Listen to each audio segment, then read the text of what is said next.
Bom dia, estamos começando agora o nosso primeiro bloco de notícias da manhã de hoje, dizendo que o governador Eumano de Freitas assinou ontem um decreto revogando um outro do ex-governador Camilo Santana de 2021, relacionado ao farol do Mucuripe.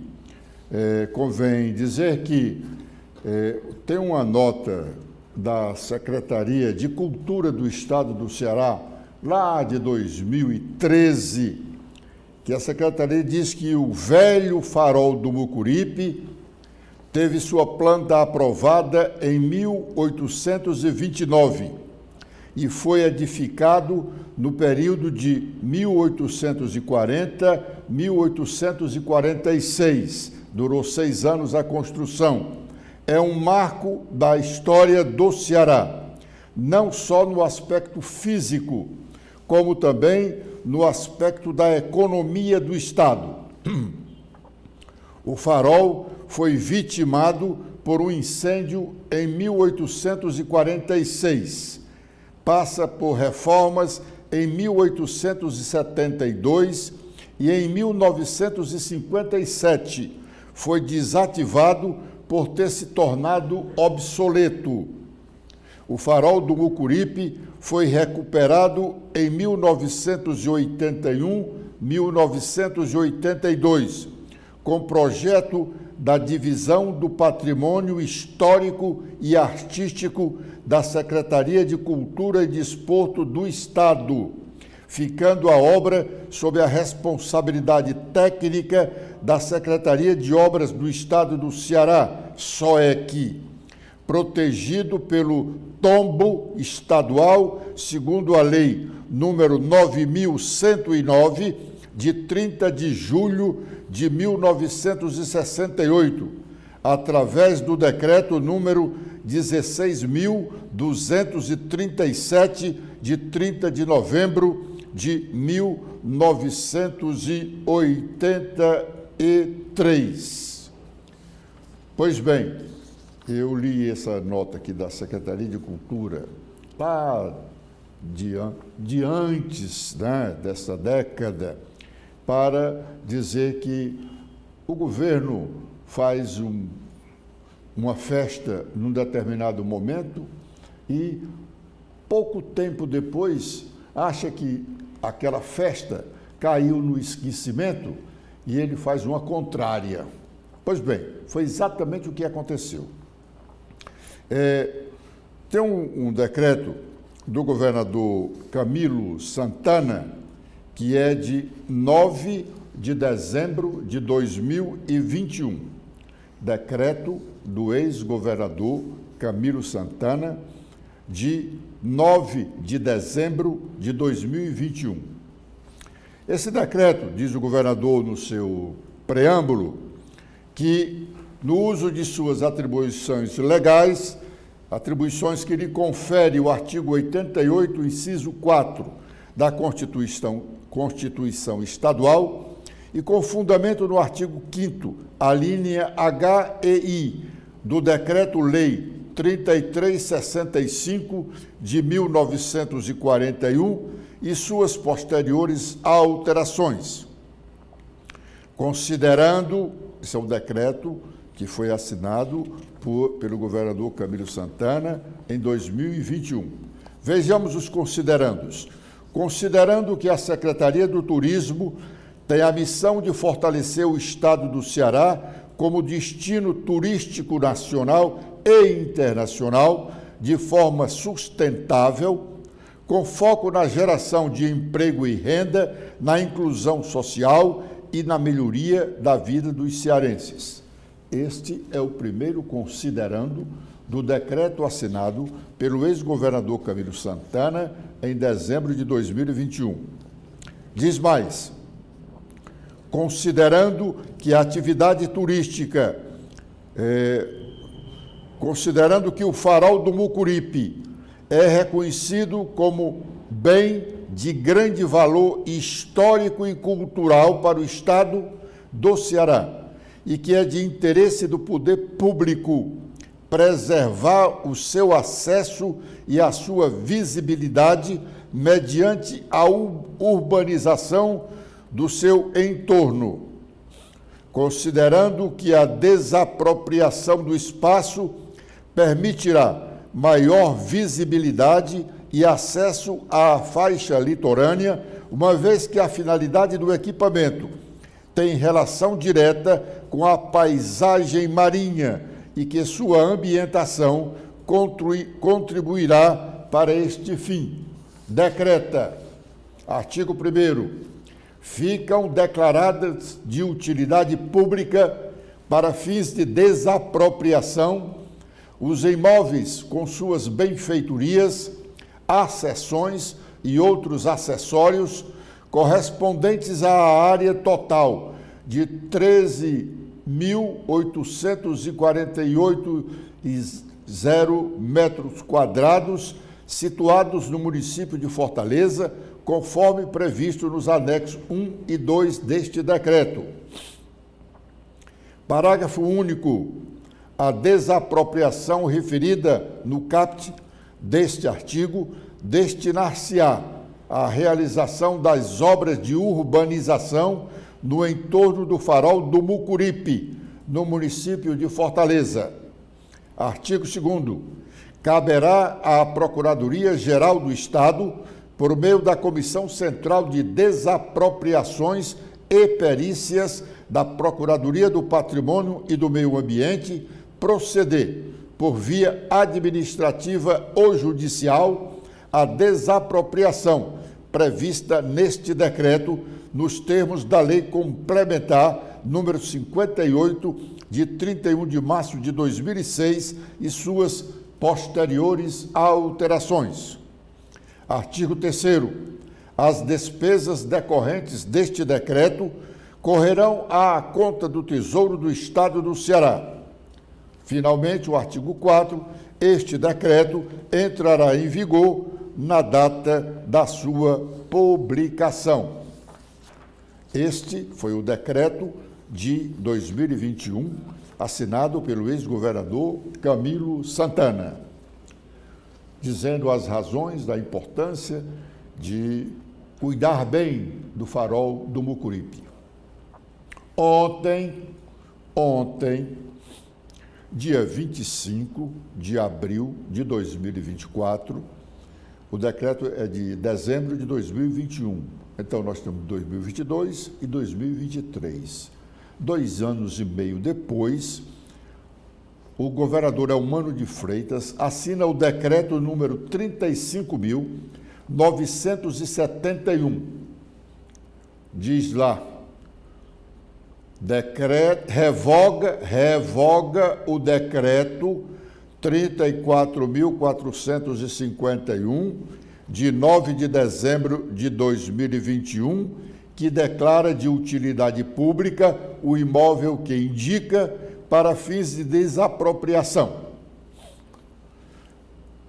O governador do Estado do Ceará, no uso das suas atribuições, que lhe confere o artigo 88, incisos 4 e 6 da Constituição Estadual, considerando a necessidade de reformulação do projeto relativo à reforma do Farol do Mucuripe, no município de Fortaleza, considerando-se fazer necessária para este objetivo a revogação do decreto estadual número 34.451, de 9 de dezembro de 2021, que declara de utilidade pública ampla área próxima ao farol para fins de desapropriação, decreta.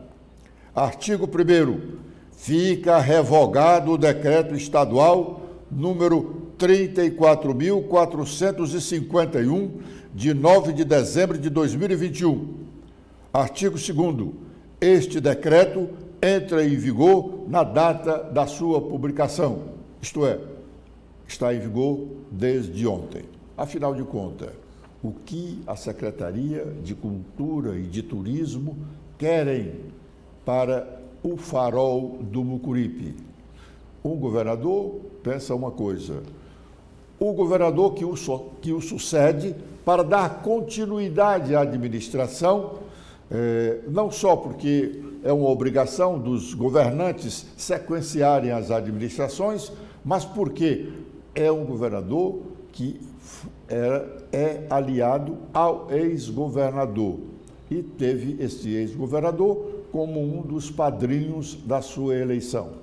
O decreto está revogado. O que os governantes querem? Por isso é que é importante termos um espaço de discussão. Se tivesse havido uma discussão ampla lá em 2021, talvez o governador da época tivesse repensado a sua decisão e não havia necessidade de o governador de hoje revogar aquela decisão de ontem. Qual dos dois está certo? A sociedade está no meio aí, jogada. Não sabe se estava certo o ex-governador ou está certo o atual governador. Vamos discutir, precisamos debater as questões, sobretudo da administração pública. O governante pode muito, mas não pode tudo. Quem manda é a sociedade. Enquanto a sociedade não tiver esse entendimento e reclamar para discutir com educação, não é? Com modos, para discutir. Discutir não é ser contra, discutir é pedir esclarecimentos. O que vai ser do Farol do Mucuripe, só Deus sabe.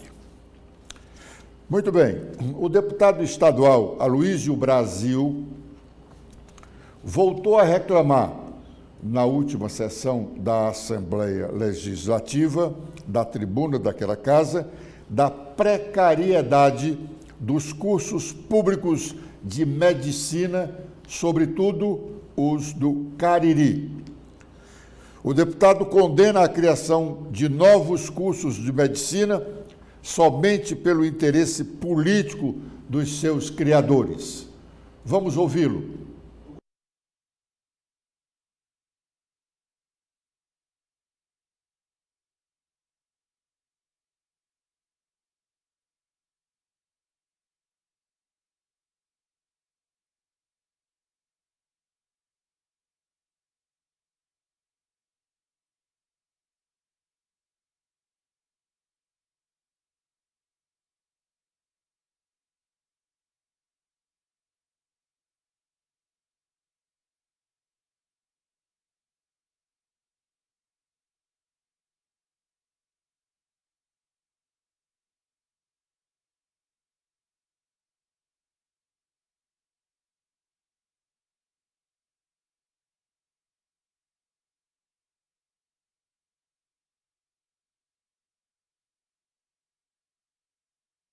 Feito na calada da noite, o que vai prejudicar toda a sociedade, sobretudo a especialidade.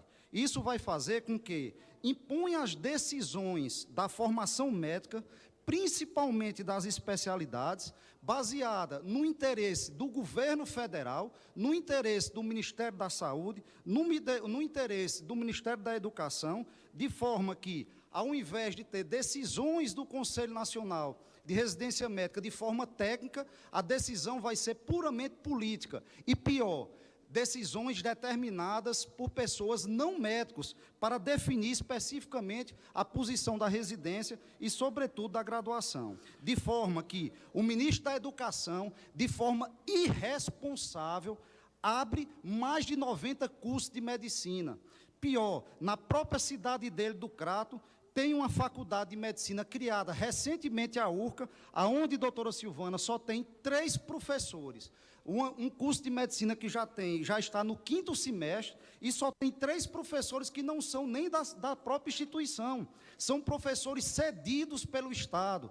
O concurso de 2022 até agora não foi homologado e as pessoas que tinham um contrato temporário já expirou esse contrato, de forma que a maioria dos professores hoje de uma universidade, de um curso de medicina, doutor Guilherme, são de pessoas, de professores amigos, professores que têm paixão pela profissão, que estão dando aula de graça. E pior, esse curso de medicina que não tem nem laboratório de anatomia, nem laboratório de fisiologia, nem laboratório de histologia, e muito menos campos de atuação. De forma que, se a gente preconizar e definir que, para cada estudante de medicina, doutora Silvana, tem que ter 8 preceptores, olha a gravidade da situação da Faculdade de Medicina da Universidade Regional do Cariri. Se para cada 8 estudantes você tem que ter um preceptor, conforme determina o próprio Ministério, você só ter numa instituição de um curso de medicina... No curso de medicina da URCA, só tem especificamente 3 professores cedidos. Isso é uma irresponsabilidade de um ministro, que é o ministro da Educação e que institui uma política de interiorização do curso de medicina de forma irresponsável. Doutora Silvana, é um absurdo implantar esses cursos de medicina onde vai enriquecer os poderosos, onde um estudante de medicina que terminar numa faculdade particular, que utilizar o FIES ou qualquer outra situação financeira que fomente o curso de medicina, ele sai do curso de medicina com uma dívida, deputada, de mais de R$1 milhão. Vejam que hoje nós estamos chegando a quase 600 mil médicos, só aqui no estado do Ceará. Esse ano nós vamos ultrapassar, no ano de 2024, mais de 2.000 CRMs, o que prevê, em 10 anos, mais de 20 mil médicos, ou seja, não vai ter nenhuma dessas pessoas trabalharem, até porque o número de hospitais não estão aumentando a contento da quantidade de profissionais médicos. Agora, recentemente, no Cariri, nem neurocirurgião estão chegando no Cariri e não tem onde trabalhar, porque não tem novos hospitais. Cirurgião só pode trabalhar se tiver sala cirúrgica. Ele não vai fazer uma cirurgia no meio da rua. De forma que uma situação, além disso, e grave, eu venho aqui falar também sobre a questão do ISEC.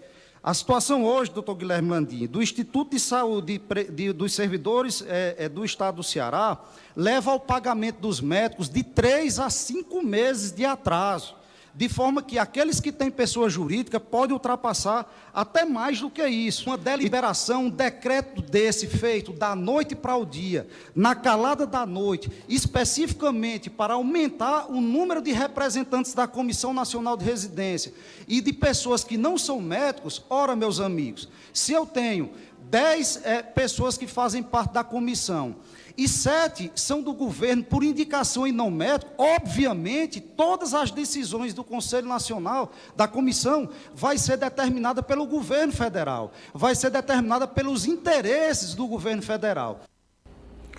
Bom, o deputado Aloysio Brasil é suplente, está no exercício por um período de 4 meses. Ele tem se mostrado um parlamentar muito efetivo. Ele tem feitos pronunciamentos que são verdadeiros libelos, como este que acabamos de exibir. Ele faz acusações seríssimas que os médicos que estão à frente aí de Conselho de Medicina, que estão à frente de sindicato dos médicos, deviam também se manifestar, dizer que se o deputado está certo ou está errado, não é assim.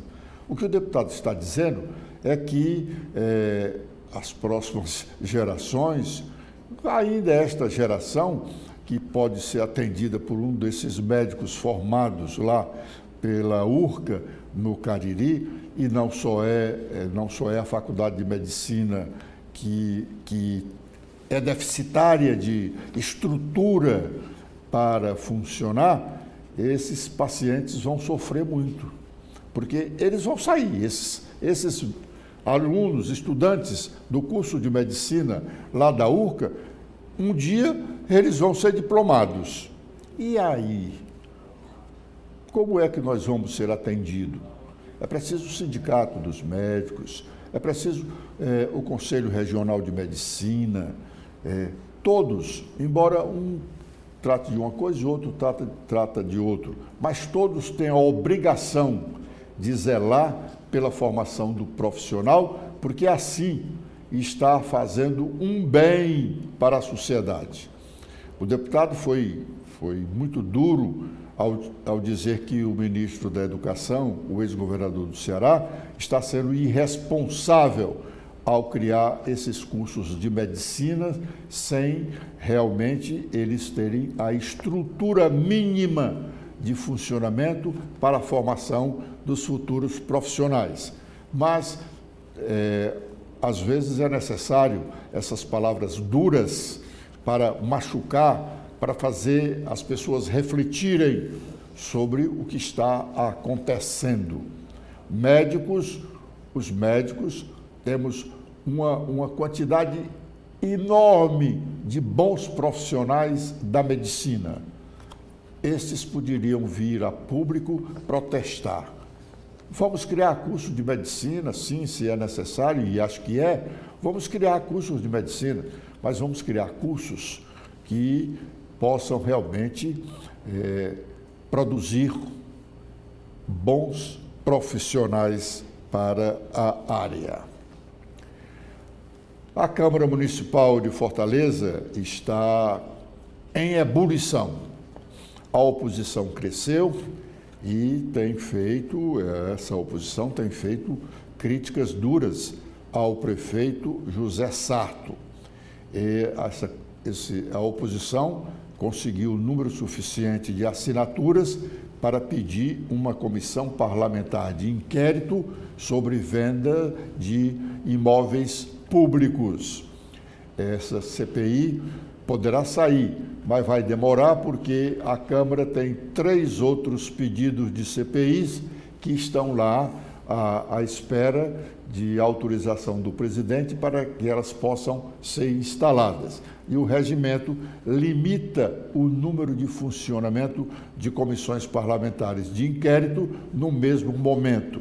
É possível até que esta CPI da venda de terrenos da Prefeitura não saia antes da votação do dia 6 de outubro, mas a oposição vai ficar fustigando o prefeito com este tema.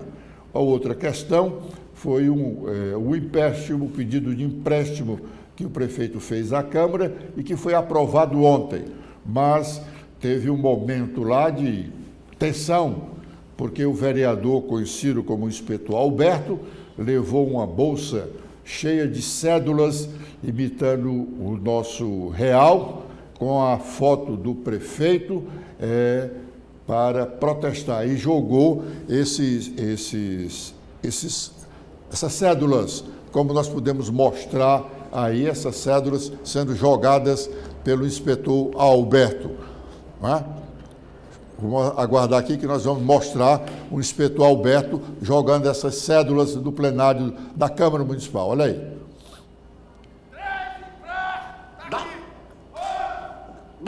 Dá conta aí, inspetor. O quinto empréstimo. O sexto. Falta 2. O sétimo. E o oitavo já está no bolso. Agora eu não sei o que é que tu vai fazer com esse oitavo. Faz o seguinte, tu faz pelo menos uma chuva de dinheiro pra gente ir lá ver, lá na Praça do Ferreira. Faz lá, que aí eu vou lá ver se eu junto também um bocadinho pra mim. Tá aí pra ti, Sartão. Isso aqui, presidente, é só em forma de protesto, porque nós somos vereadores, nós temos a obrigação de fiscalizar. Eu quero qualquer um aqui que esteja presente online, que já tomou conhecimento de R$1 que ele gastou. Nem um centavo. Levanta a mão aí. Quem é que sabe me dizer? Eu deixo meu mandato de vereador. Se um Isso aí é um aqui gesto folclórico, mas é para mostrar como a Câmara Municipal está em ebulição. E a coisa vai ficar mais quente ainda até o dia da eleição. A Câmara não vai fechar nesse período, não precisa. Poderá acontecer que alguns dias não aconteçam as sessões ordinárias por ausência de vereadores, sobretudo os da situação, que não querem dar espaço aos vereadores da oposição. Mas, mesmo assim, o prefeito vai sofrer uma oposição forte até o dia 6 de outubro, quando acontece a votação para a eleição, no primeiro turno, para a eleição de prefeito. E, neste primeiro turno, para a eleição, aliás, a eleição de vereadores é só um turno. Todos os vereadores serão eleitos na votação do dia 6 de outubro. A eleição para prefeito é, no caso de um dos candidatos não alcançarem os 50% dos votos válidos, aí vai para o segundo turno os dois mais votados. E o segundo turno das eleições deste ano será no último domingo de outubro, 20 dias, ou pouco mais de 20 dias, após o primeiro turno. A Comissão Parlamentar de Inquérito da Assembleia, que apura a má prestação de serviços da Coelce, teve sua reunião antes de ontem, e era para ser uma reunião muito tensa, porque estavam lá para prestar depoimento dirigentes da Coelce aqui no Ceará. O presidente da Coelce fez os seus esclarecimentos, tentou justificar algumas falhas, mostrou que algumas falhas eram inexistentes para a Coelce, porque eram culpas de alguns dos consumidores. Mas, óbvio que ele não agradou aos deputados. Aliás, a quase totalidade dos deputados não conhece qual é a relação da Coelce com o próprio estado do Ceará. A Coelce é uma concessionária, ela ganhou uma licitação que aconteceu na Bolsa de Valores de São Paulo. Ela ganhou essa licitação para explorar a distribuição de energia no Ceará por 30 anos. Está terminando esse prazo. Ela é fiscalizada pelo órgão federal. O órgão federal permitiu que a fiscalização do Estado pudesse ajudá-la. Não é uma fiscalização concorrente, é uma fiscalização subsidiária. Os deputados acham que o governo federal pode chegar e mandar refazer ou denunciar o contrato que a Coelce tem, que a Enel, que alberga, quem manda na Coelce, que a Enel possa ter o seu contrato rescindido. O governo federal não tem essa autoridade, porque, embora ele tudo que diga respeito à energia e águas seja de competência da União, mas ele concedeu ao Estado do Ceará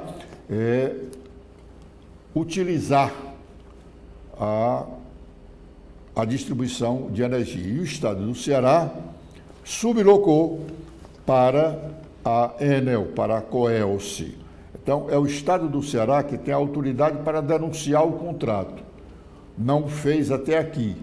A única manifestação que o governador fez, mais de um ano depois da instalação desta CPI, foi levar alguns deputados desta CPI ao ministro competente e dizer da insatisfação dos deputados. O governador já havia falado uma vez com o ministro, mas não alcançou êxito, não obteve resultado. Assim como não obtiveram os governadores de São Paulo e do Rio de Janeiro.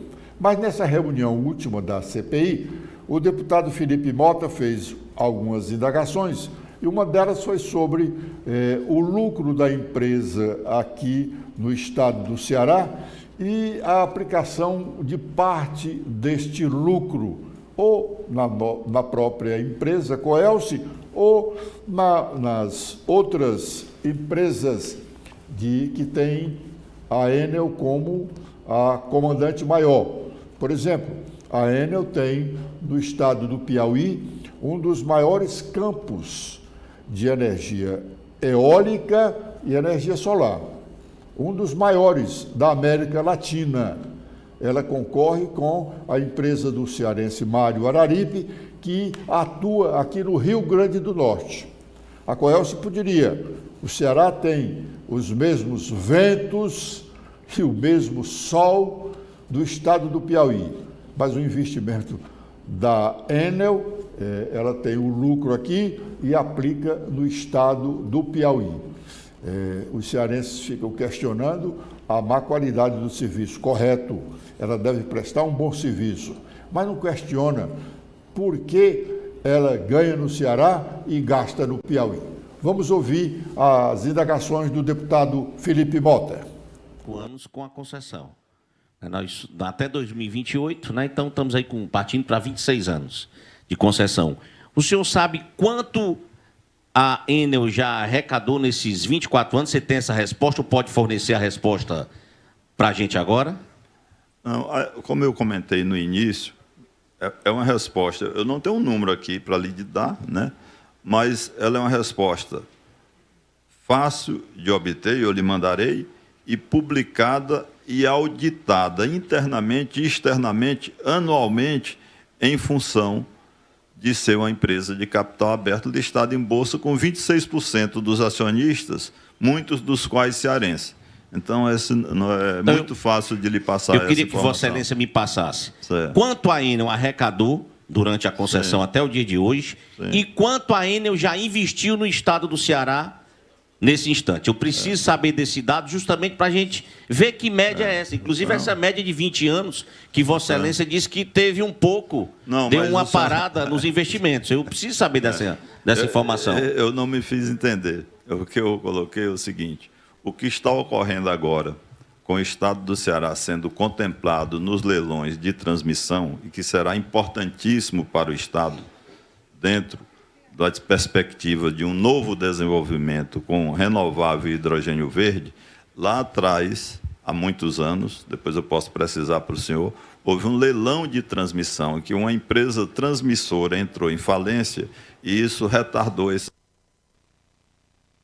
investimento de uma transmissora. A companhia assumiu em 1998 e ela foi vendida com o intuito de o estado do Ceará pegar parte da capacidade dessa concessão para se cobrir a previdência do estado. Passou tudo isso.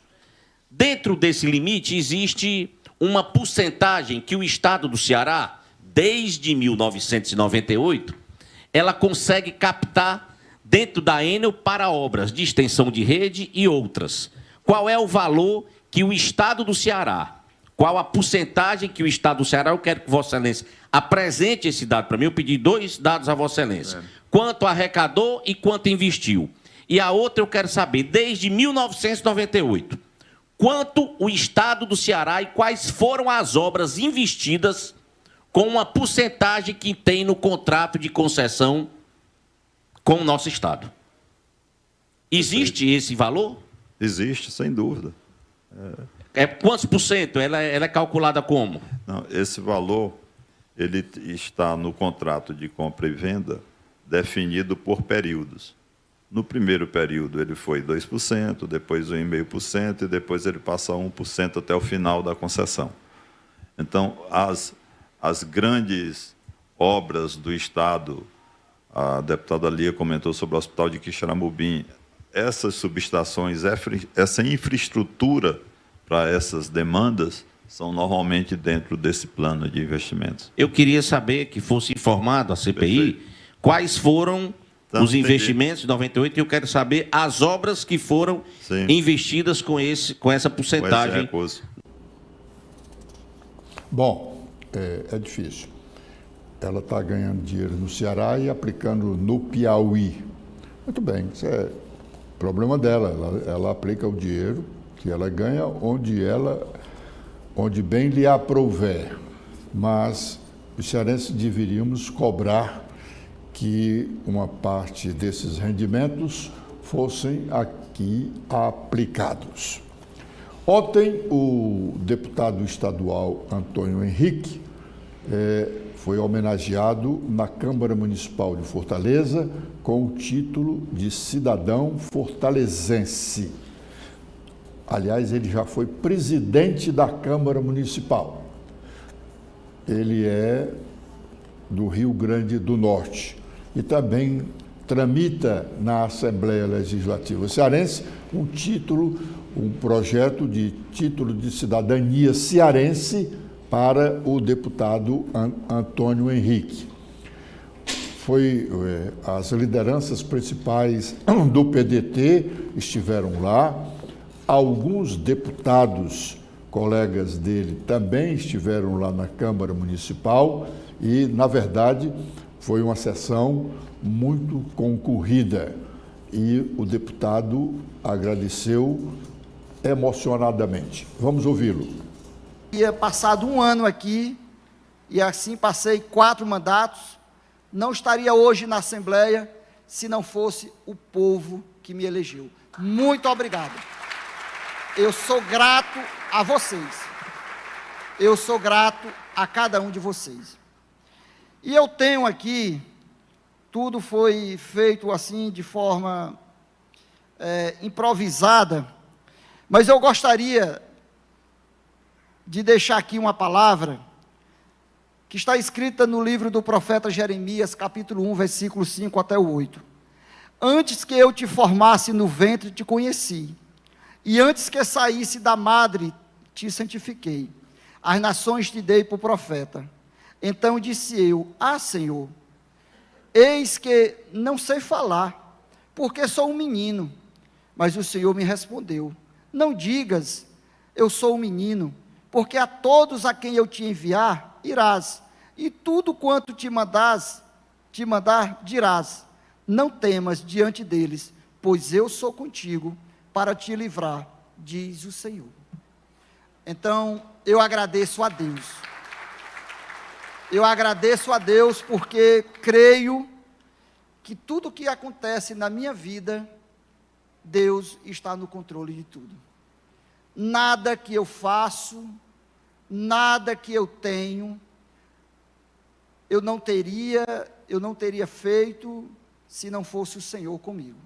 Então, eu sempre peço a Ele, sempre digo a Ele, que eu diminua para que Ele cresça, porque é por Ele e para Ele todas as coisas. Então, eu louvo a Deus por tudo que Ele tem feito na minha vida. Acredito que aquilo que Deus prometeu e que eu sonhei, os sonhos que eu tinha, só lembrando que o primeiro sonho, que era fazer faculdade, eu realizei. Depois de ter sido eleito pelo primeiro mandato, eu lembrei do sonho que tinha ficado para trás. Eu digo, agora eu vou ter condições. Eu posso não entrar numa UES, numa UFC, mas eu posso fazer uma faculdade particular, que eu tenho agora as condiçõezinhas para pagar. E eu me graduei em administração de empresa na Universidade FIC, que hoje é a Estácio. Então, graças a Deus, eu consegui concretizar os 2 sonhos de ser vereador e ter um diploma universitário. Mas eu creio que Deus tem me colocado nessa condição, né, nesse papel de trabalhar e servir as pessoas. O que mais me alegra, o que mais me motiva estar na política é você andar lá naquelas ruas, às vezes cheia de lama, como era antes, e ainda tem algumas ruas nessas condições, mas o povo olhar para mim e dizer, eu acredito em você. Bom, não precisa dizer, mas o deputado Antônio Henrique é evangélico. O Ministério da Justiça, o ministro da Justiça em exercício, mandou à Polícia Federal investigar o caso da deputada federal cearense Dayana Bittencourt, que vem a ser a mulher do capitão Wagner. O Wagner esteve quarta-feira, antes de ontem, em Brasília, tratando desse caso. O que é o caso? A deputada alugou um imóvel em Brasília e uma semana depois de estar ocupando este imóvel, assessores do seu gabinete descobriram que lá tinha câmeras vigiando quem estivesse no apartamento. Tinha câmeras no quarto do casal, tinha câmeras lá próximo ao banheiro, tinha câmera na sala de estar e uma outra câmera que ainda não disseram onde estavam, disseram apenas que tinham 4 câmeras. O ministro, a deputada reclamou da Polícia Legislativa, que adotou as primeiras providências, constatou realmente a existência das câmeras, chamou a Polícia Civil de Brasília, que fez as investigações preliminares e constatou que as câmeras já estavam lá antes de a deputada ter fechado o aluguel e lá ir morar durante o seu mandato. O proprietário e o último ocupante do imóvel foram responsabilizados pela colocação das câmeras, mas ainda não foram responsabilizados pela captação das imagens. E que imagens captaram? E se captaram imagens da própria deputada e seu marido, o capitão Wagner. Então, insatisfeita, ela reclamou do presidente da Câmara dos Deputados. E o presidente da Câmara dos Deputados acionou a direção da Polícia Federal. Mas, pelo visto, não satisfeitos, foram ao ministro da Justiça e o atual ministro, o ministro está interino no lugar do Lewandowski, determinou que a Polícia Federal investigasse o caso do começo até aqui. Com esta informação, nós estamos encerrando a nossa participação, mas o primeiro bloco de notícias desta manhã continua, agora com os colegas Oceli e Lorena. Olá, telespectadores da TV da Transparência. Olá, Oceli. Olá, Lorena. Iniciando agora com os principais destaques dos jornais do país, nós vamos começar pela capa do jornal O Globo, que traz como destaque reforma tributária. O governo exclui carne da cesta básica, mas prevê cashback de amplo alcance. A proposta da Fazenda de regulamentação da reforma tributária não inclui a carne entre os 15 itens da nova cesta básica nacional isentos de imposto. O governo argumenta que o cashback, a devolução de parte do imposto pago a consumidores de renda mais baixa, vai compensar essa ausência e estima que até 73 milhões de brasileiros poderão estar aptos ao benefício. Petrobras aprova distribuir 50% dos dividendos extras. A Assembleia de Acionistas da estatal aprovou medida que foi pivô de crise por ingerência do governo. A principal manchete do Globo hoje, falta de comida. Fome cai, mas ainda atinge 8,6 milhões de brasileiros. Já a incerteza sobre o acesso a alimentos chega a 27% dos lares. Analistas defendem políticas de inclusão e redução de tributos na cesta básica. Embora apresente uma redução em relação à última medição pelo IBGE em 2018, a fome ainda atinge um contingente de 8,6 milhões de brasileiros, incluídas crianças, segundo os dados do Instituto relativos ao ano de 2023. Há 5 anos, eram cerca de 10,3 milhões de pessoas nessa condição.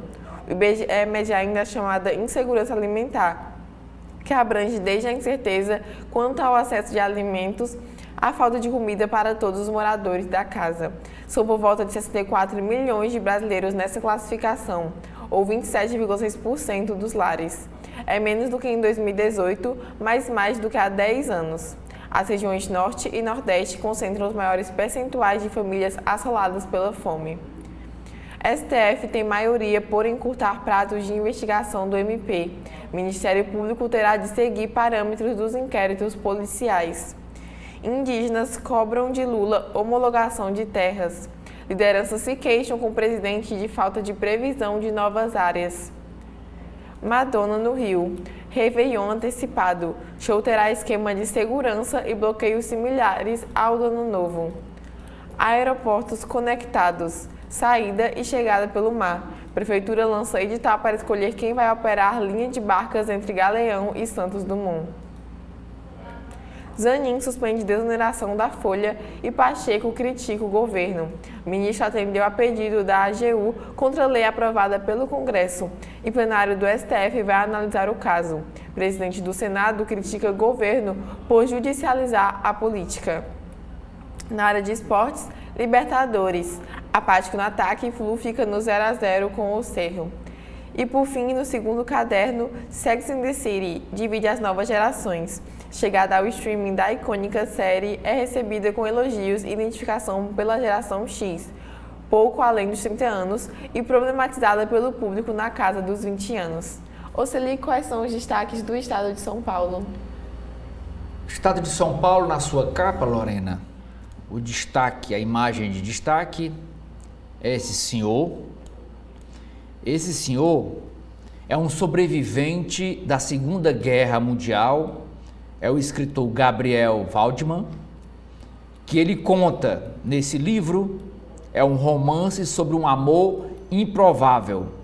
Ele conta nesse livro a sua história com filha de oficial nazista. A manchete principal do jornal é sobre a reforma tributária. A empresa não poderá abater plano de saúde e benefícios a empregados.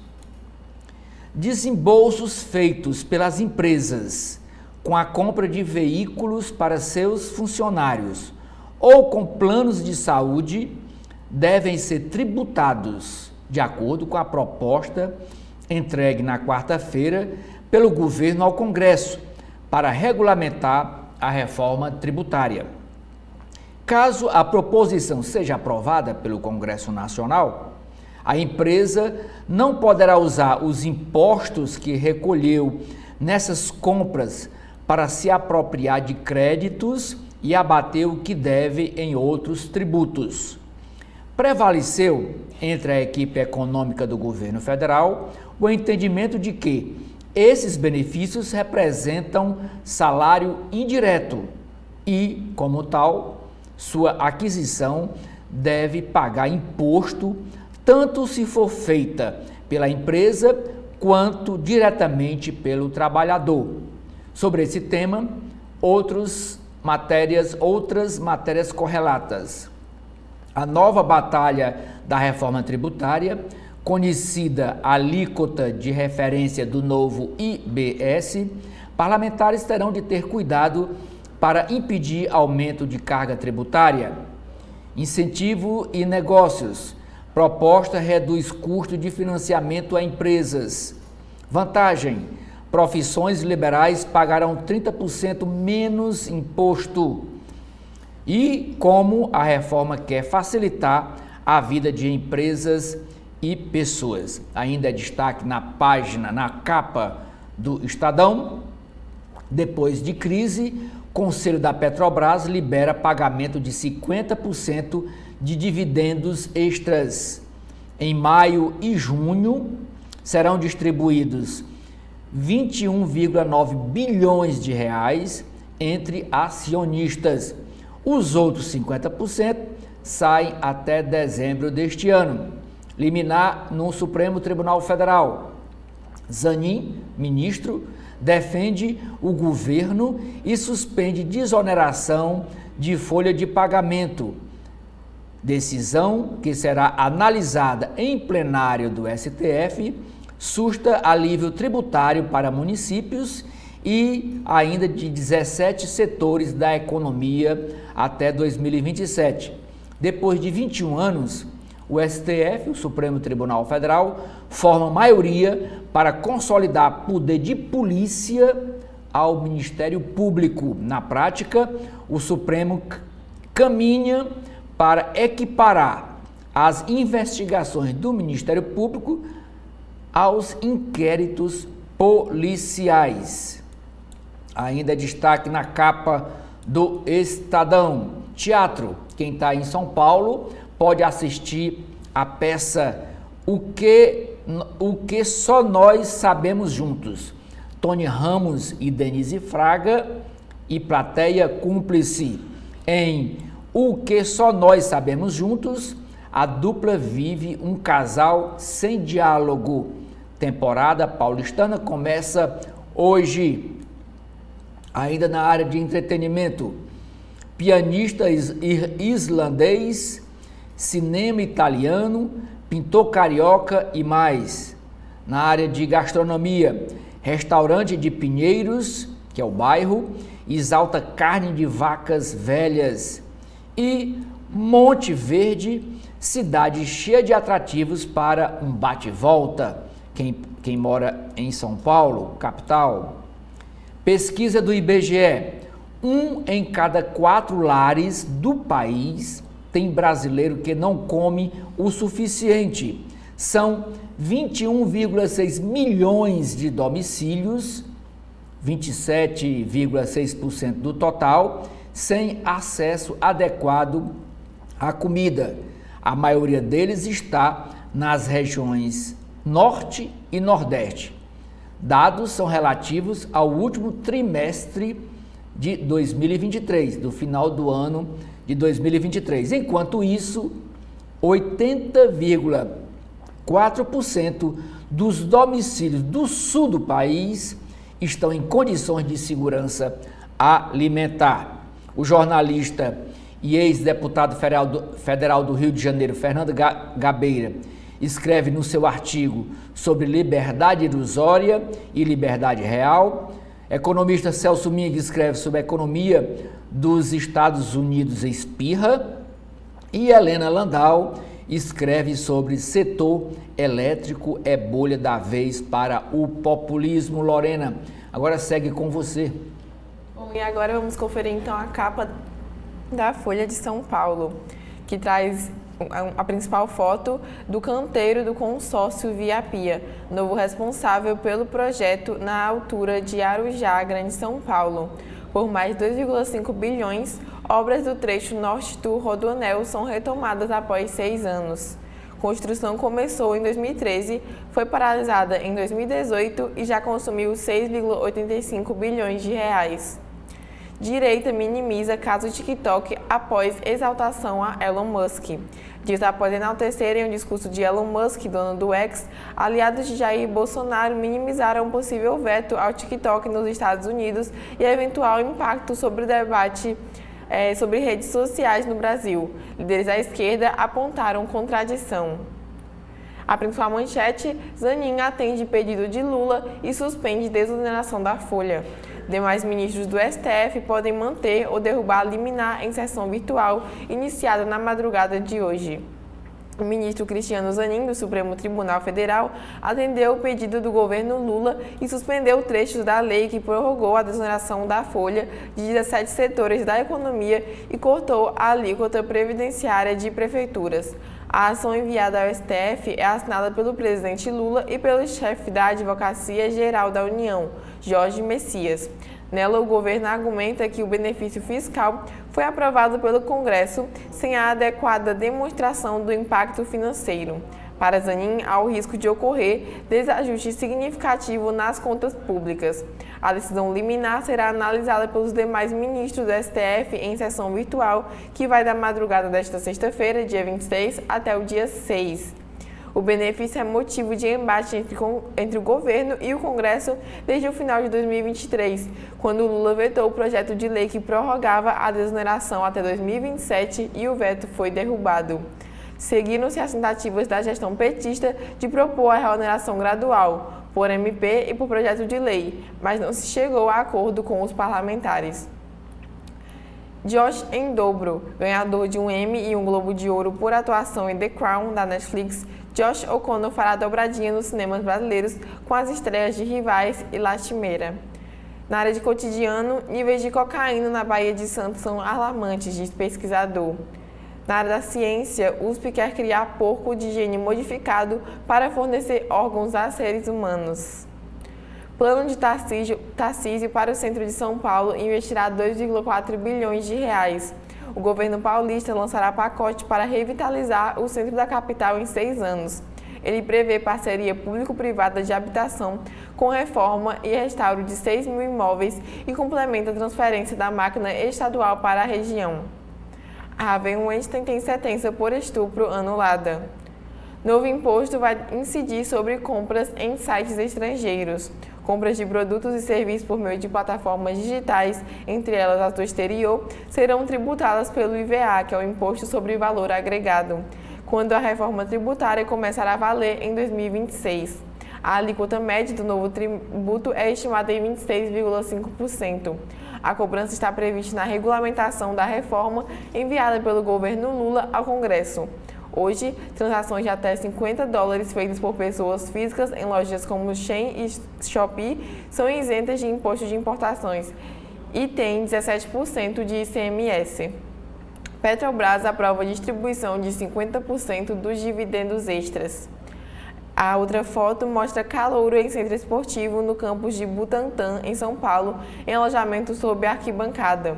Alunos da USP na fila de moradia vivem em estádio. Os estudantes aguardavam vaga em conjunto habitacional da universidade. 64,2 milhões vivem sob insegurança alimentar. A pesquisa do IBGE aponta que em 2023, 64,2 milhões de brasileiros viviam nos 21,6 milhões de lares, 27,6% do total do país, onde havia preocupação ou incerteza sobre o acesso a alimentos no futuro. E, por fim, a última matéria que eles destacam, PIB dos Estados Unidos cresce 1,6% no trimestre, abaixo do esperado. Oceli, quais são os destaques do Jornal Povo? Jornal Povo, jornal cearense O Povo, traz como destaque o jogo de ontem entre Fortaleza e Boca Juniors. Olha aqui os atletas comemorando a vitória. Vitória histórica. Fortaleza goleia Boca Juniors em Castelão lotado. Tricolor tem ótima atuação, bate gigante argentino por 4-2 e se isola na liderança do grupo D da Copa Sul-Americana. Propostas da reforma. Aí a reportagem do jornal, as novas regras tributárias do Brasil, conforme o projeto que foi entregue na quarta-feira pelo governo aos presidentes da Câmara Federal, Arthur Lira, e do Congresso Nacional, senador Rodrigo Pacheco. Essa imagem é da chegada das relíquias de Santa Terezinha a Fortaleza. Chegada que marcada por emoção dos fiéis. Na política, aprovado o empréstimo de 425 milhões de reais para a Prefeitura de Fortaleza. A aprovação foi na Câmara Municipal. Insegurança alimentar atinge em algum nível 3,4 milhões de pessoas no Ceará. 4 municípios do Ceará vão receber vacina contra a dengue. E por último, Lorena, dizendo que o capitão Wagner é o primeiro entrevistado na série com pré-candidatos na Rádio Povo CBN. A entrevista será logo mais às 9 horas na Rádio Povo CBN. É com você, Lorena. Bom, e agora vamos conferir então a capa do jornal Correio Brasiliense, que traz como destaque o fim de semana dominado pelas vozes femininas em Brasília, sob a regência de divas. Amanhã, Isa leva o pop ao Sesc do Guará em evento gratuito e também no sábado, Marisa mostra toda a grandeza do fado, símbolo de Portugal, no Centro de Convenções. Entre os homens, a atração é Bruce Dickinson, do Iron Maiden. A principal manchete do Correio Brasiliense, Zanin suspende parte da desoneração da Folha. O presidente do Congresso, o senador Rodrigo Pacheco, reagiu à judicialização por parte do Palácio do Planalto da concessão de benefícios à folha de pagamento salarial de 17 setores e pequenos municípios.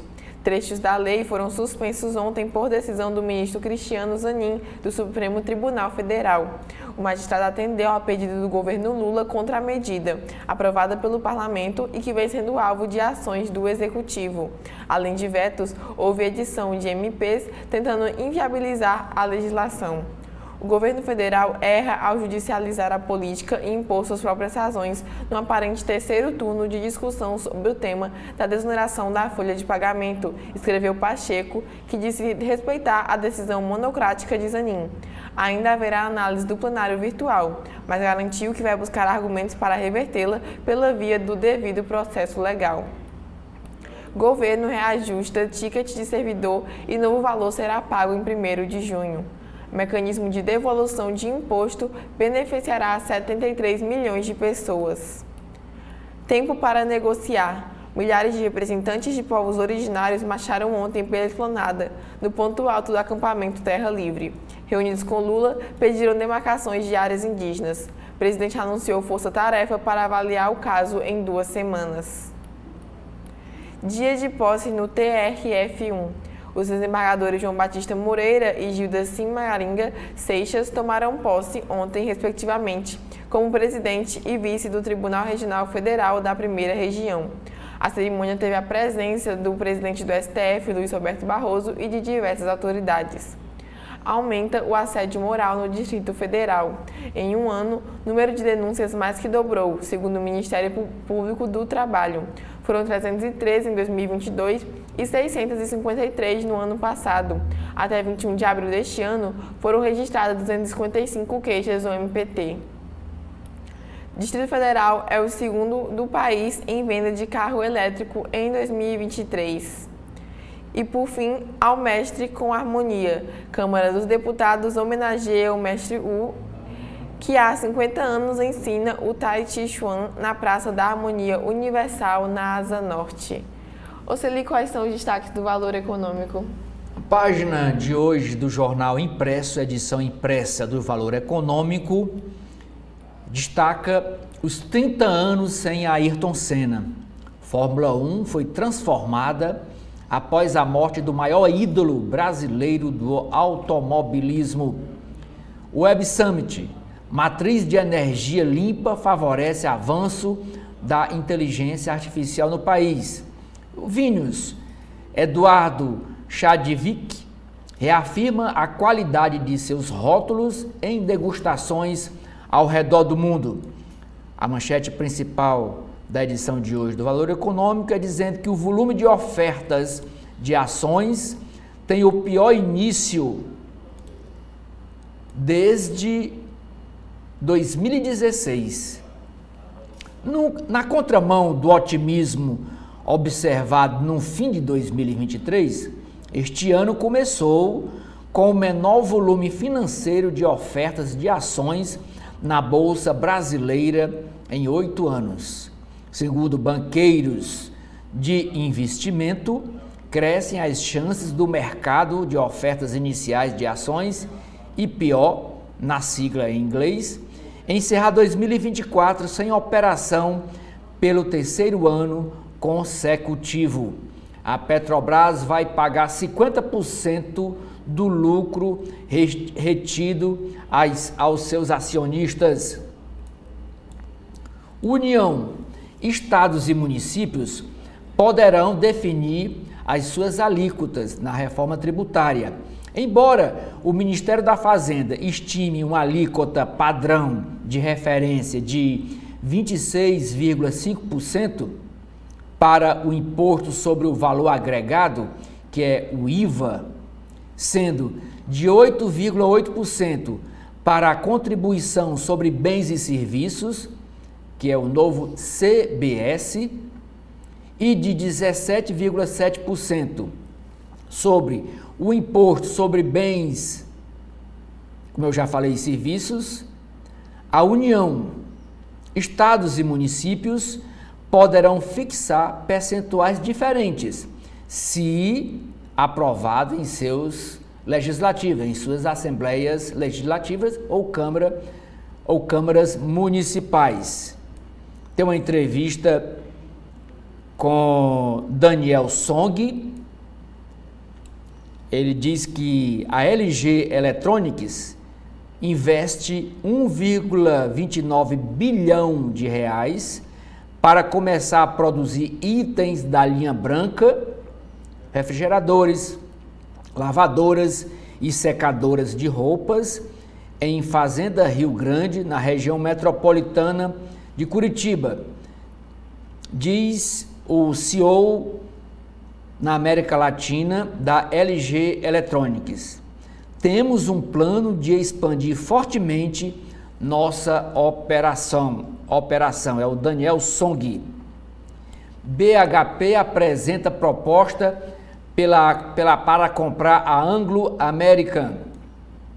Essa senhora aqui, sorridente, é a advogada Nicole Descamp, que trabalha para destravar a regulação de ativos cripto e aumentar a presença das mulheres no mercado financeiro.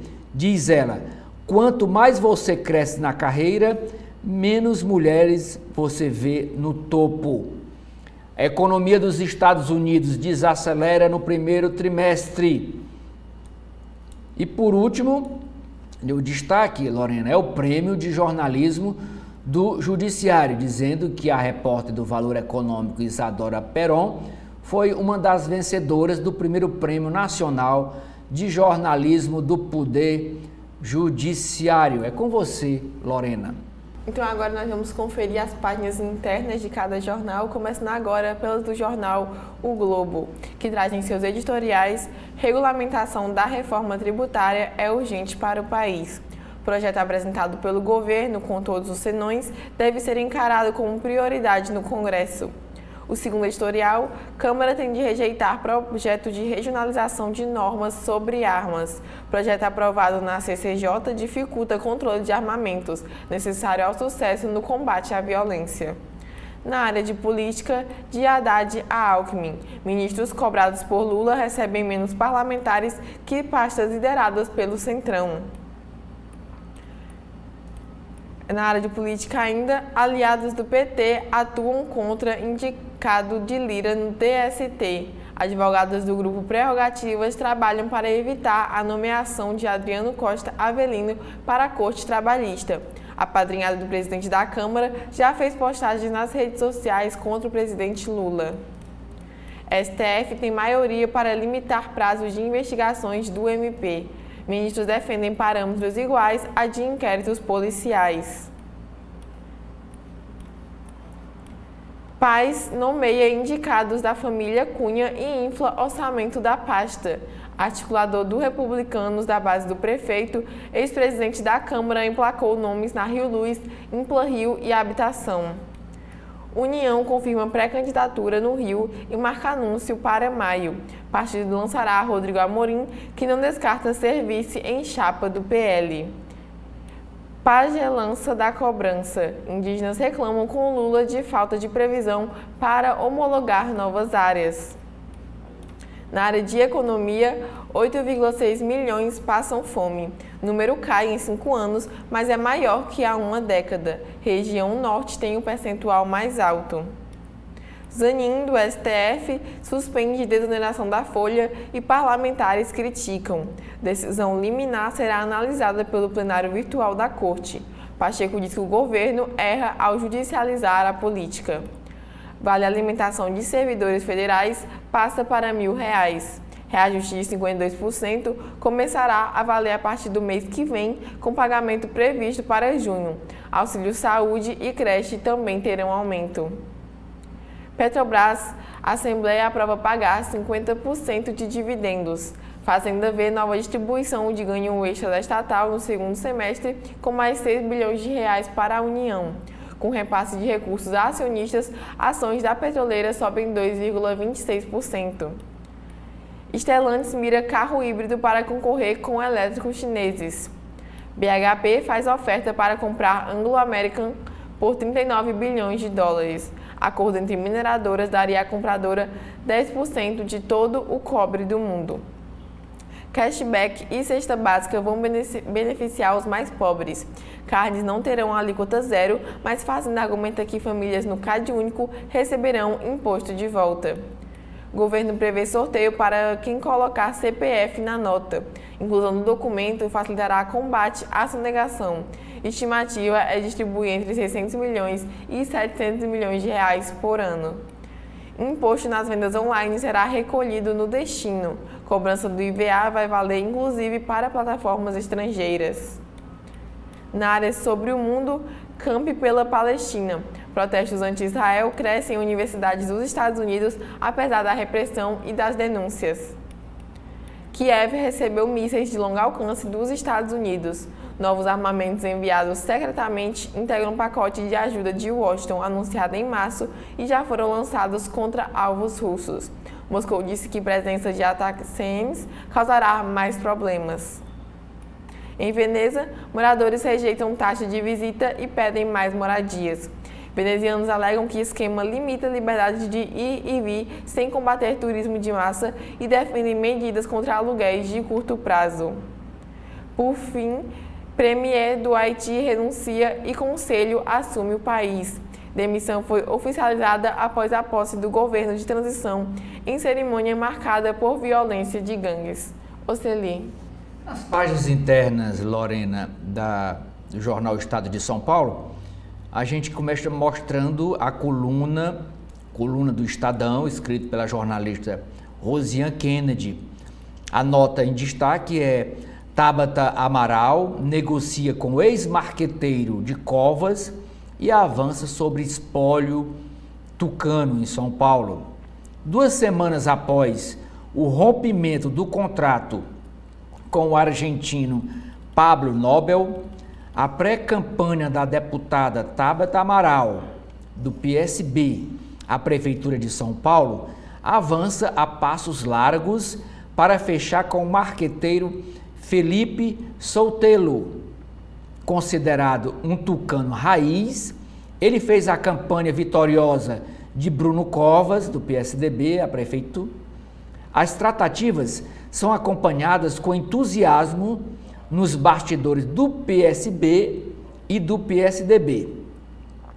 O Soutelo negocia o PSDB negocia a vice na chapa de Tabata e disputa o espólio de votos tucanos com o prefeito Ricardo Nunes, do MDB, que era vice de Covas. Antes da saída de Pablo Nobel, integrantes da pré-campanha de Tabata chegaram a manifestar preocupação em ter um marqueteiro com mais conhecimento sobre o estado de São Paulo e sobre o eleitor paulistano especificamente. Segundo apurou a coluna, Felipe Soutelo aguarda uma conversa com o vice-presidente Geraldo Alckmin, que é do mesmo partido de Tabata, o PSB, e que viveu, como poucos, a experiência das urnas em São Paulo. Alckmin foi deputado estadual, aliás, começou como vereador de Pindamonhangaba, prefeito de Pindamonhangaba, que é a terra natal dele, depois foi deputado estadual, deputado federal 2 vezes e governador de São Paulo 3 vezes, e hoje é o vice-presidente da República e ministro da Indústria. Essa charge da coluna é do senador José Sarney, ex-presidente da República. Olha aí, comemorando 94 anos. Vamos aqui ouvir o que diz a coluna dos bastidores desta festa lá em Brasília. Ufa! O ex-presidente José Sarney comemorou seus 94 anos numa festa que reuniu autoridades dos 3 poderes. Evitando constrangimentos, o presidente da Câmara, Arthur Lira, só chegou na festa após o seu desafeto pessoal, o ministro Alexandre Padilha, das Relações Institucionais, ir embora.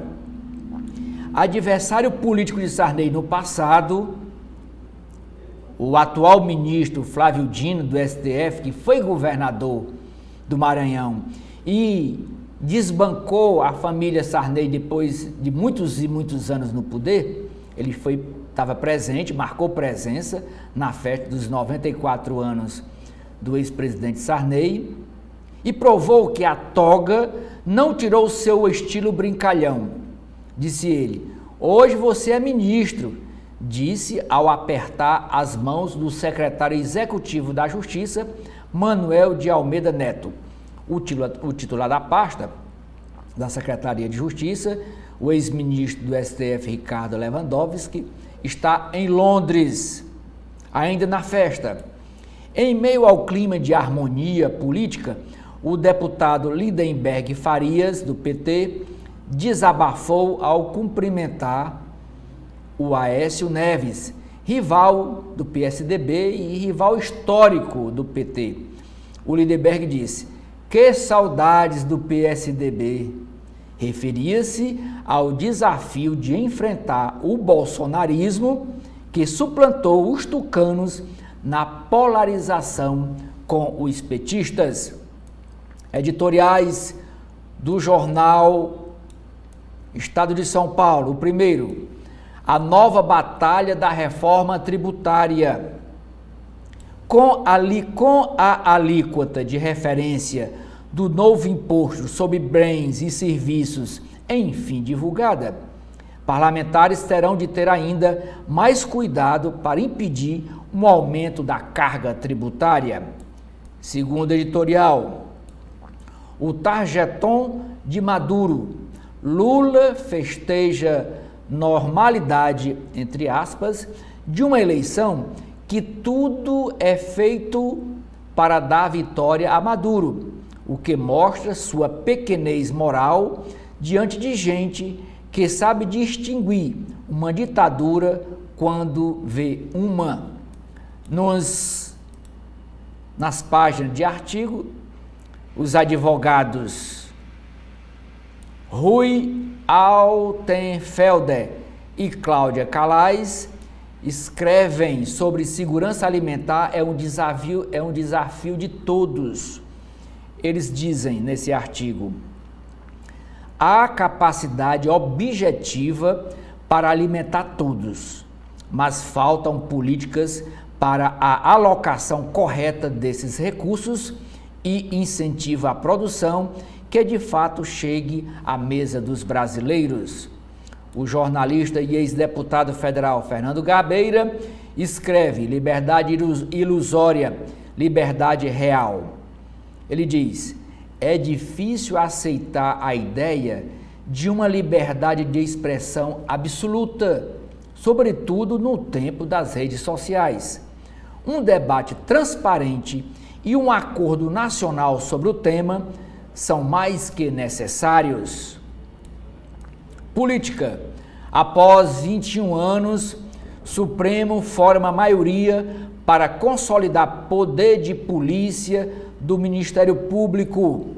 Arthur Lira reajusta valor de diárias para viagens dos servidores e deputados da Câmara Federal em 66,62%. Comissão de Ética da Presidência da República investiga ministro da Controladoria Geral da União por conflito de interesse. Estadão revelou que o escritório de advocacia de Vinícius Marques de Carvalho atua para Novo Honor, que é o nome da antiga Odebrecht. Órgãos dos Estados Unidos intima Hubley a entregar solicitações do Supremo. Sócios de empresa condenada ganham contrato na Prefeitura de São Paulo de Ricardo Nunes.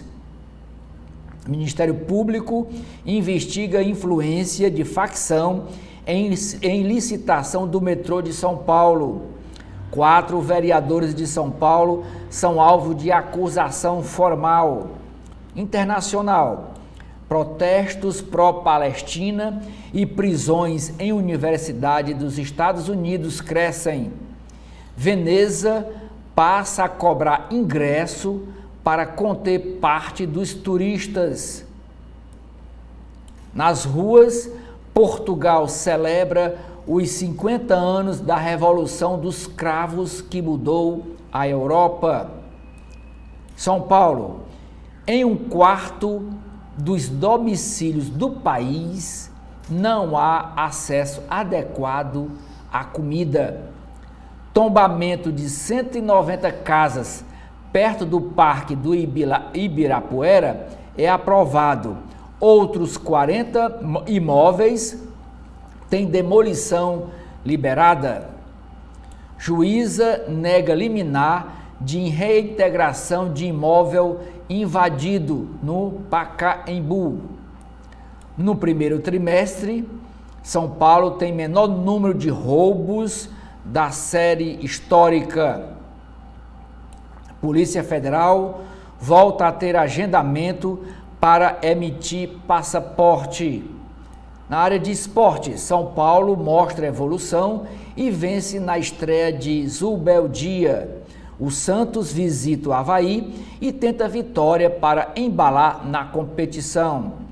Ferrari usará azul em vez do vermelho no GP de Miami e não é a primeira vez. A jogadora Marta quer disputar Paris 2024, mas prevê a aposentadoria da seleção brasileira. Perto de ser o mais jovem campeão mundial de xadrez, é um indiano de 17 anos de idade. Na página de economia, governo quer mexer em salário indireto. Reforma prevê sistema que reduz custo de financiamento à empresa. Texto traz lista de profissões que terão imposto menor. Governo vê ganho para 28,8 milhões de famílias. Saiba por que a reforma tributária prevê facilitar o dia a dia de pessoas e empresas.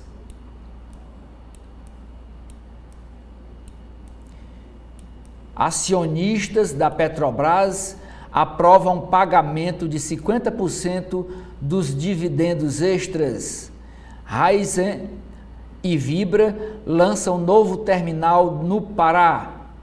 O ministro Cristiano Zanin atende Lula e susta desoneração da folha de empresas e municípios.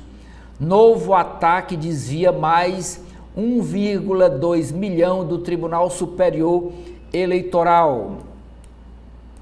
Eletrobras obtém aval para vender fatia bilionária na transmissora ISA-CETEP. Veto ao TikTok nos Estados Unidos beneficiaria a Meta, que é dona do antigo Facebook, e Google.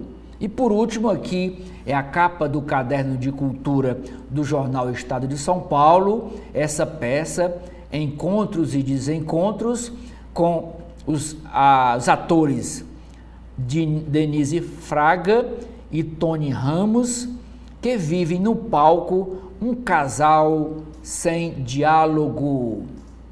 Lorena, é com você. Bom, e os editoriais da Folha de São Paulo são: veto dos Estados Unidos ao TikTok afronta livre expressão.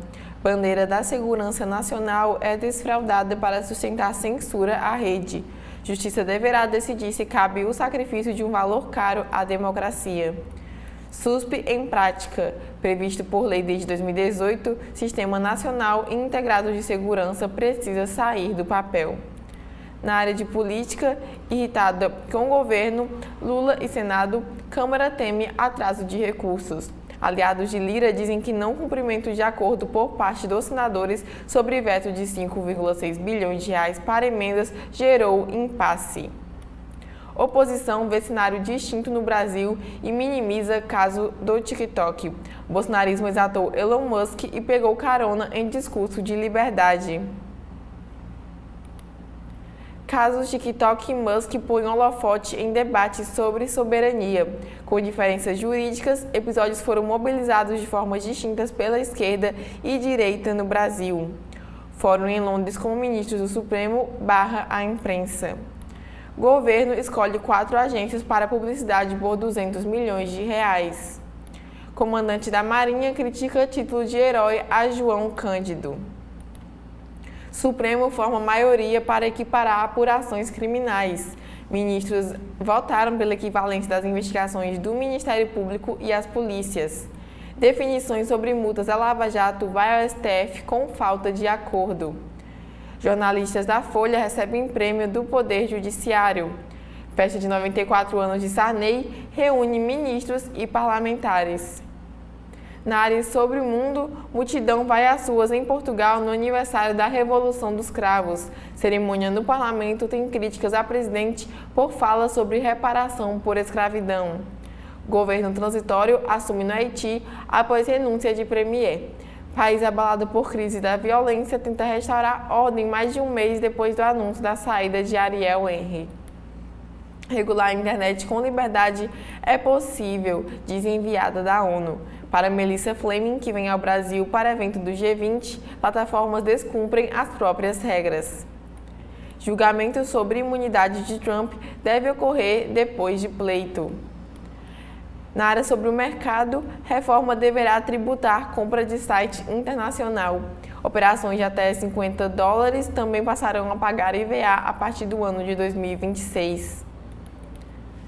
A alíquota federal deve ser de 8,8% e regional de 17,7%. Concessões durante tramitação podem elevar carga em demais segmentos. Proposta para tributária bate de frente com projetos do setor privado. É a análise feita por Eduardo Cucolo.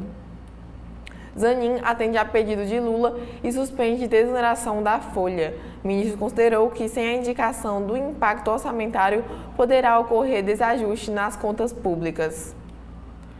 Senado é irresponsável por PEC do quinquênio, diz Lira. Acordo prevê reajuste de auxílio à alimentação de servidor em 52%. 64,2 milhões vivem em lares com insegurança alimentar. 27,6% estavam nessa situação em 2023, diz o IBGE, queda em relação a 2017 e 2018. G20 questiona o projeto global contra a fome, que era prioridade do governo Lula. Petrobras aprova distribuição de 50% de dividendos extras. Empresa sinaliza chance de outro pagamento igual até o fim do ano. Estatal também elegeu o conselho nesta quinta. E, por fim, Estados Unidos impõe limite de carbono a usinas a carvão com planos de longo prazo. Oceli, quais são as informações do Jornal O Povo?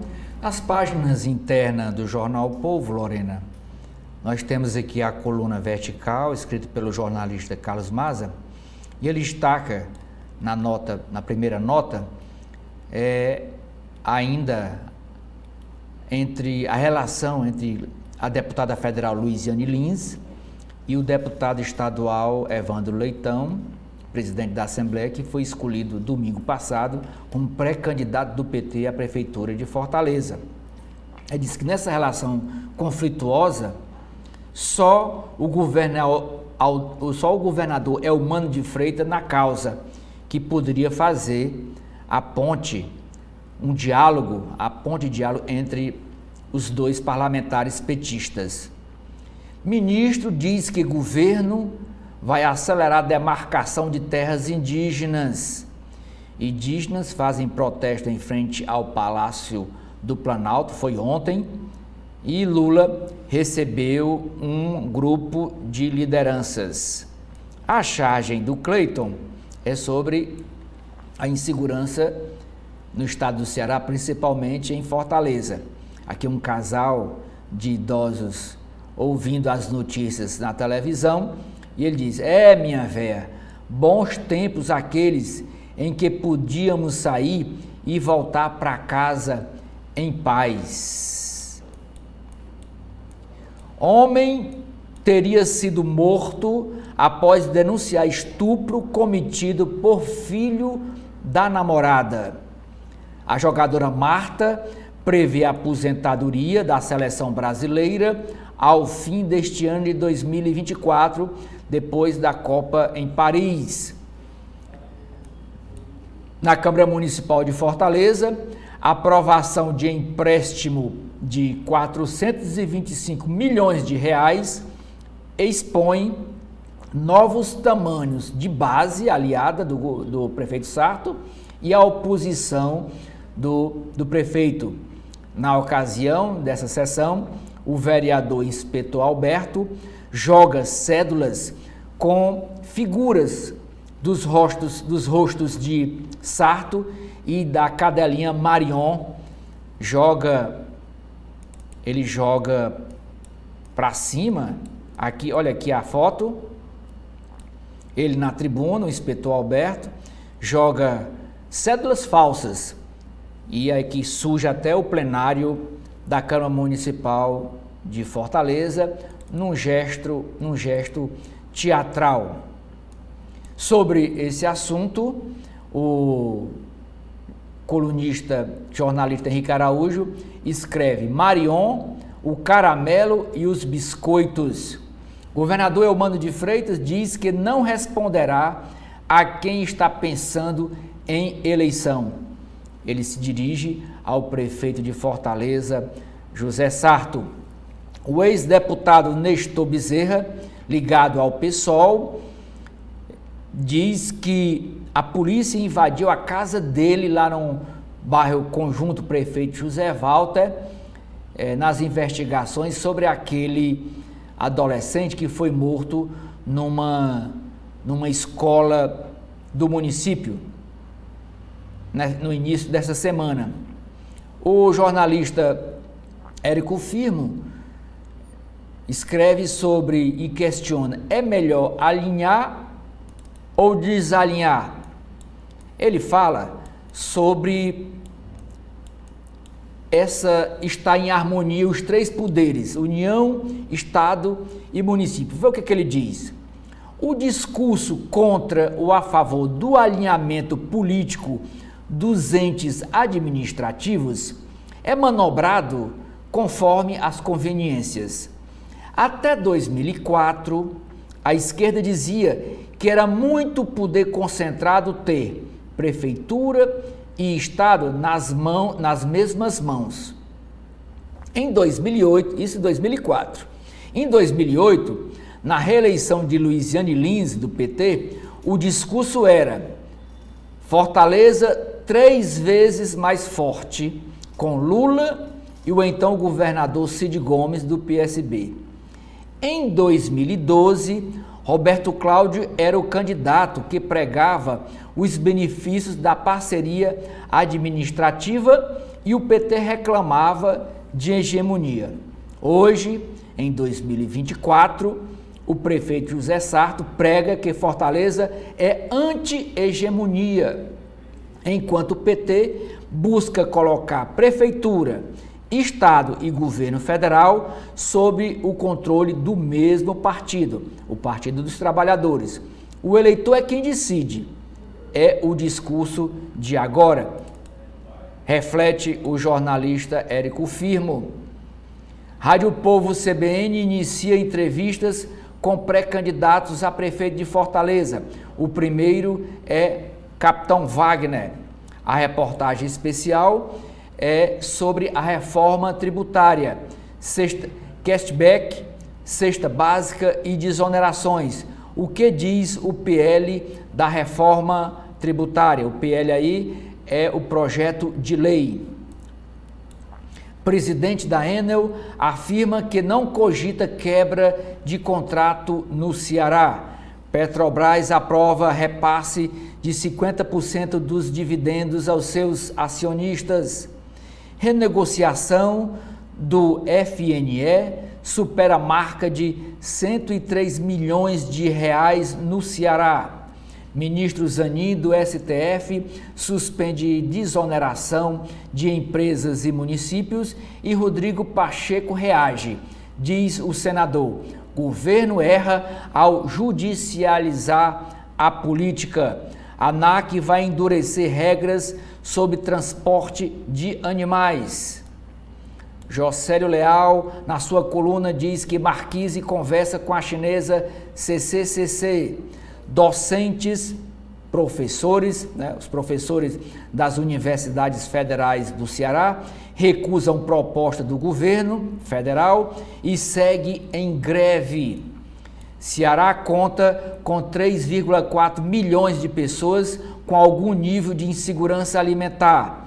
Cenário melhorou no país, mas fome atinge 7,4 milhões de famílias. Fortaleza, as cidades de Fortaleza, Eusébio, Itaitinga e Aquiraz receberão vacinas contra a dengue. Emoção dos fiéis marca a chegada das relíquias de Santa Teresinha.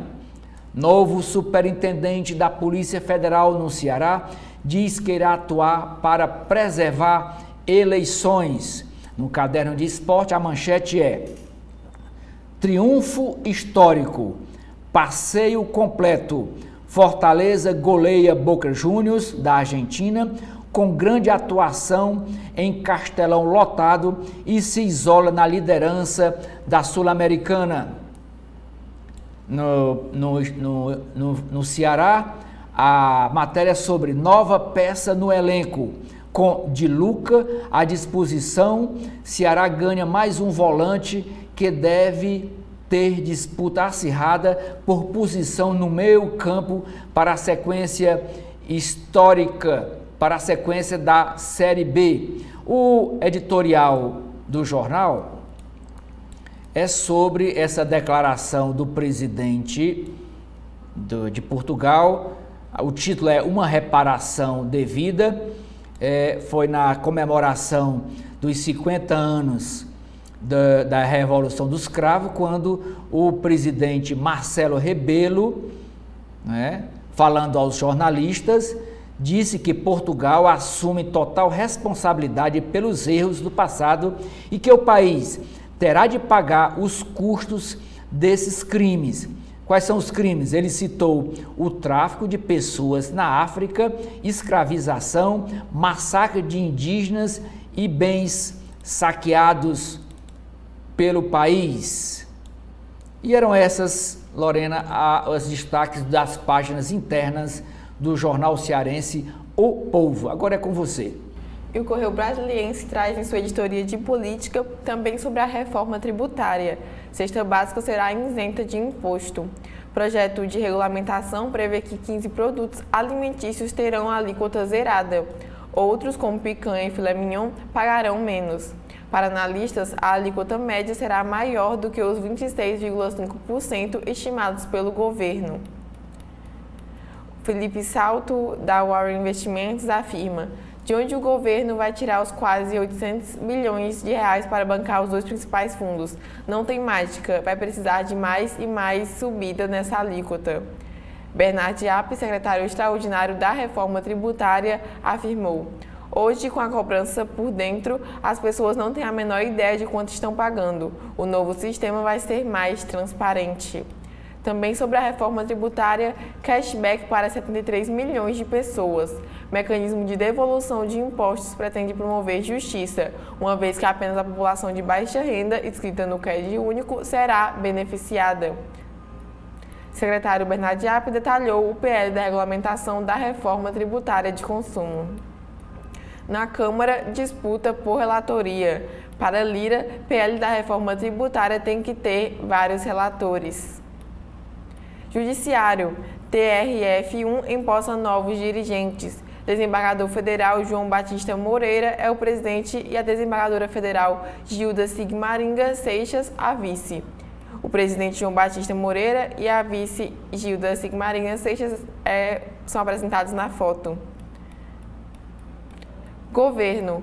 puxão de orelha nos ministros. Em evento da Embrapa, Lula exige que Haddad e Fávaro recomponham o orçamento da empresa para manter pesquisas. O presidente afirmou: "Notei aqui duas coisas. O Haddad falou bonito, mas não falou de dinheiro. O Fávaro falou e só puxou o saco dos funcionários. A única que falou de dinheiro foi a Luciana, a ministra da Ciência, Tecnologia e Inovação." Ataque às urnas. PGR defende Bolsonaro inelegível.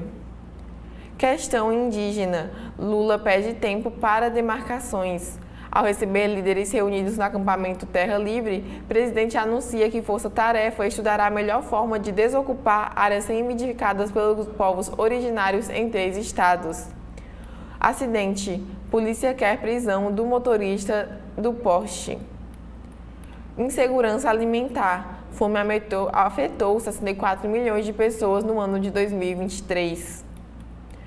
Na área de economia, Pacheco critica governo por recorrer ao STF. Após o ministro Zanin do Supremo atender ao Planalto e suspender trechos da lei, o presidente do Congresso diz que o executivo erra ao judicializar a política e impor suas próprias razões. Ele convocou para hoje uma reunião de líderes do Senado. Funcionalismo. Reajuste de 52% no auxílio à alimentação. E, por fim, sobre a Petrobras, distribuição de 50% dos dividendos extras foi aprovada. Oceli, o que tem no Valor Econômico? Nas páginas internas do Valor Econômico, Lorena e telespectadores da TV da Transparência, nós temos uma matéria sobre Lei de 1967 sobre administração pública será revisada. Empresas aéreas prometem mudar transporte de animal depois que o cão Joca morreu num avião da Gol. Sobre a reforma tributária, proposta permite que estados e municípios alterem suas alíquotas caso as assembleias legislativas e as câmaras municipais aprovem. Estratégia foi oferecer lista de exceções enxuta antes de negociar com o Congresso Nacional. Regulamentação da reforma tributária é sólida, mas tem pontos contestáveis. Há preocupação com a regra que vincula o direito ao crédito ao efetivo pagamento dos tributos na etapa anterior, dizem especialistas. Ainda sem alíquota, setor financeiro terá regime próprio. Aqui uma página de publicidade da Enel, no Valor Econômico, dizendo que a Enel anuncia investimento de 18 bilhões de reais e reforça o compromisso com o Brasil. É uma publicidade. Fome recua 16%, mas ainda afeta 8,7 milhões de pessoas no Brasil. Governo e IBGE divergem sobre a comparação com o levantamento de 2022. Aloysio Mercadante diz que o BNDES já aprovou 100 bilhões de reais para a política industrial no país. Só São Paulo e mais 3 estados não terão déficit em 2024, diz estudo da Firjan. O César Felício escreve: violência deve entrar nas eleições pela pior forma. Ruralistas trabalham para incluir mais produtos na cesta básica desonerada pelo governo federal, cujo projeto tramita na Câmara dos Deputados. Emendas liberadas disparam após encontro Lula e Arthur Lira. A reforma, diz Arthur Lira, o projeto de reforma, deve ter 2 grupos de trabalho. Secretário do RGPS diz que o projeto de lei dos aplicativos não se sustenta. Mesmo preso, o deputado federal do Rio de Janeiro, Chiquinho Brazão, teve liberados 6,8 milhões em emendas parlamentares. Ministro Zanin suspende prorrogação da desoneração da folha e o parlamento reage. O parlamento aqui representado pelo presidente do Congresso Nacional, o senador Rodrigo Pacheco. Economia internacional. Economia dos Estados Unidos desacelera no primeiro trimestre, mas inflação volta a subir. O editorial do Valor Econômico, o título é: Congresso precisa evitar novas isenções na reforma tributária. Outra matéria: o Brasil como importador de créditos de carbono. Marcelo Menezes escreve: salário mínimo e produtividade. Inteligência artificial precisa de supervisão da ONU. Será difícil o Brasil emplacar suas prioridades no grupo G20, diz Cristiano Canuto, ele que é ex-vice-presidente do Banco Mundial. Na área de empresas, redes de varejo da construção regionais fazem integração para se fortalecerem no país. Pernambuco leva a maior parte do investimento da Stellantis. Critério de escolha para acionista da Sabesp gera críticas. O BHP faz oferta de 31 milhões de libras pela Anglo American. Petrobras vai pagar 28 bilhões de reais de dividendo extra. Os bastidores da decisão da Coca-Cola de vender a empresa Verde Campo da área de lácteos. A LG deve investir até 1,5 bilhão de reais para produzir linha branca no Brasil. Dona do TikTok reforça controle da operação nos Estados Unidos. O Google e o YouTube ajudam balanço da Alphabet no primeiro trimestre. Aos 51 anos, Embrapa ainda arrecada pouco com royalties de tecnologia. A empresa MG será mais uma chinesa a vender elétricos e híbridos no Brasil. BP Budge acerta com a TIM cobertura 4G em 3 milhões de hectares. Indústria de recuperação judicial mira produtores. Oferta de ações tem pior início de ano desde 2016. Inflação americana pressiona mercados. Lucro da Cielo sobe no primeiro trimestre, mas com queda em volumes e clientes. Interpretação sobre Galípolo acende alerta sobre divisão no Copom. Recuperação da Petrobras ameniza perdas do Ibovespa. Com 10 bilhões de reais sob gestão, RBR busca um sócio. E por último, Lorena, é a manchete do caderno Legislação. Pontos do projeto de regulamentação da reforma tributária podem gerar mais judicialização. É com você. Bom, e aqui nós encerramos o nosso primeiro bloco desta manhã, de sexta-feira, dia 26 de abril de 2024. Agradecemos a sua audiência e esperamos você aqui conosco na TV da Transparência.